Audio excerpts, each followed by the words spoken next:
Assalamualaikum warahmatullahi wabarakatuh. Bagaimana kabarnya pada hari ini? Mudah-mudahan dalam keadaan sehat dan siap untuk mengikuti pelajaran. Pada hari ini kita akan belajar pembelajaran 4, tema 2, sub tema 2. Sebelum pembelajaran dimulai, mari kita berdoa menurut agama dan kepercayaan masing-masing. Materi yang akan kita pelajari pertama yaitu tentang cerpen. Apa itu cerpen? Ya, betul. Cerpen itu adalah singkatan dari cerita pendek. Anak-anakku bisa melihat di buku temanya cerpen tentang tanggung jawab oleh Gusti Nur. Kalian bisa baca ya. Setelah dibaca, nantinya kita akan menjawab soal-soal yang terkait dengan cerpen.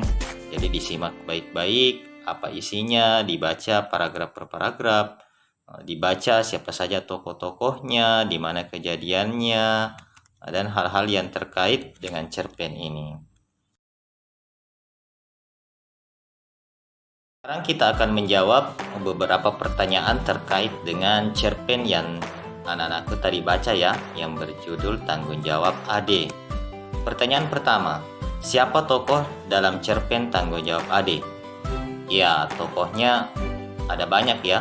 Mulai dari Ade, Kak Nina, Ibu Yova, Bapak Yova, Big Ichi, dan Pak Adi. Berikutnya, pertanyaan yang kedua, berapa anggota keluarga Ade? Ya, anggota keluarga Ade ada 4 ya, yakni ayah Ade, ibu Ade, Kak Nina, dan Ade sendiri. Kemudian, pertanyaan ketiga, siapa yang biasa mengantar kue setiap pagi ke warung-warung? Nah, jawabannya ya, Kak Nina. Pertanyaan keempat, apa yang terjadi pada Kak Nina? Kak Nina sedang sakit sehingga Kak Nina tidak bisa mengantar kue seperti biasa. Kemudian pertanyaan kelima, bagaimana Ade menolak permintaan itu untuk menggantikan tugas Kak Nina? Ya, jawabannya Ade beralasan bahwa ia berangkat tergesa-gesa karena ada ulangan. Ya, ternyata Ade pintar beralasan ya. Kemudian pertanyaan yang keenam, mengapa Ade tidak mau menggantikan tugas Kak Nina? Ya, jawabannya, karena ia tidak mau teman-temannya melihatnya naik sepeda sambil membawa keranjang kue. Kemudian yang ketujuh, di mana Ade menunggu sebelum berangkat ke sekolah? Ade menunggu di rumah Yova. 8. Mengapa Ade merasa gundah saat berlangsung pelajaran di sekolah? Karena ia merasa bersalah, khawatir Kak Nina tambah parah sakitnya. Kemudian yang ke-9, apa yang dilakukan Ade setiba di rumah kembali? Ade meminta maaf kepada Kak Nina dan tidak akan mengulangi lagi perbuatannya. Yang terakhir, yang ke-10, apa yang dikatakan Kak Nina kepada Ade? Kak Nina berkata, jangan menangis, yang penting Ade sudah menyadari kesalahannya dan tidak akan mengulangi lagi. Ternyata Kak Ninanya bijak ya. Jadi semua pertanyaan-pertanyaan ini jawabannya ada di bacaan tadi ya. Nah, pertanyaan yang digunakan yaitu kata tanya siapa, apa, mengapa, berapa, bagaimana, di mana, dan penggunaannya tentu anak-anakku sudah tahu.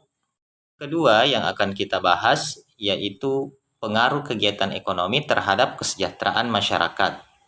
Nah, kita mulai ya. Nah, kegiatan ekonomi meliputi kegiatan produksi, distribusi, dan konsumsi. Kegiatan-kegiatan ekonomi ini saling berkaitan satu sama lain. Kegiatan ekonomi terhambat akan mengganggu kegiatan ekonomi lainnya. Jadi mulai dari produksi, distribusi, dan konsumsi ternyata saling terkait ya. Nah, kita lihat pengertiannya masing-masing. 1. Produksi. Apa itu produksi? Produksi adalah kegiatan menghasilkan barang dalam rangka memenuhi kebutuhan hidup. Orang yang melakukan kegiatan produksi disebut produsen.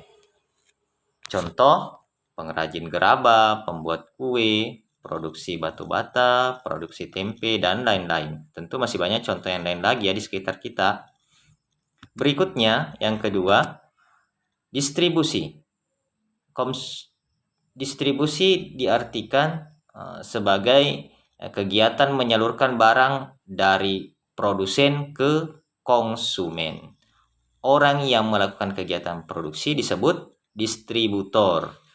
Contoh distribusi adalah seorang pedagang membeli pakaian, kemudian dijual kembali kepada konsumen.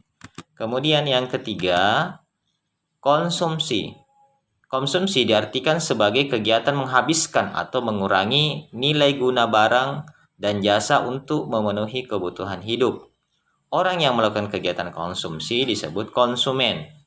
Contoh kegiatan konsumsi, misalnya kita membeli buku untuk dipakai belajar, kemudian membeli makanan untuk dimakan, atau memakai listrik di rumah untuk penerangan. Semua kegiatan itu termasuk kegiatan konsumsi. Tadi kita sudah mengetahui kegiatan-kegiatan ekonomi yang ada di masyarakat ya. Tadi ada 3, kegiatan produksi, distribusi, dan konsumsi. Terkait dengan itu, mari kita menjawab pertanyaan-pertanyaan berikut. 1. Menurutmu, apa pengaruh kegiatan ekonomi terhadap kesejahteraan masyarakat? Pengaruh kegiatan ekonomi terhadap kesejahteraan masyarakat adalah dengan meningkatnya pendapatan masyarakat, maka akan membuka lapangan kerja baru dan muncul usaha jasa pengiriman barang, serta mudahnya masyarakat memenuhi kebutuhannya. Yang kedua, apakah kegiatan ekonomi dapat berdampak positif terhadap peningkatan kesejahteraan masyarakat? Bagaimana penjelasanmu? Ya, kegiatan ekonomi dapat berdampak positif terhadap peningkatan kesejahteraan masyarakat tentunya. Apabila pertumbuhan ekonomi baik, maka semakin baik dan bertambah pula pendapatan masyarakat. Ya, olehnya itu, kegiatan ekonomi ini yang dibahas tadi yaitu mulai dari produksi, distribusi, dan konsumsi, semuanya saling terkait. Ya, ketika produksi bagus, maka kegiatan distribusi juga bagus. Ya, begitupun sebaliknya. Jadi semuanya saling terkait ya. Nah, demikian pembelajaran pada hari ini. Mudah-mudahan apa yang telah kita pelajari bisa bermanfaat bagi kita semua. Tetap semangat dan jangan lupa rajin beribadah, tetap patuhi protokol kesehatan. Dan Pak Guru akhiri, Assalamualaikum warahmatullahi wabarakatuh.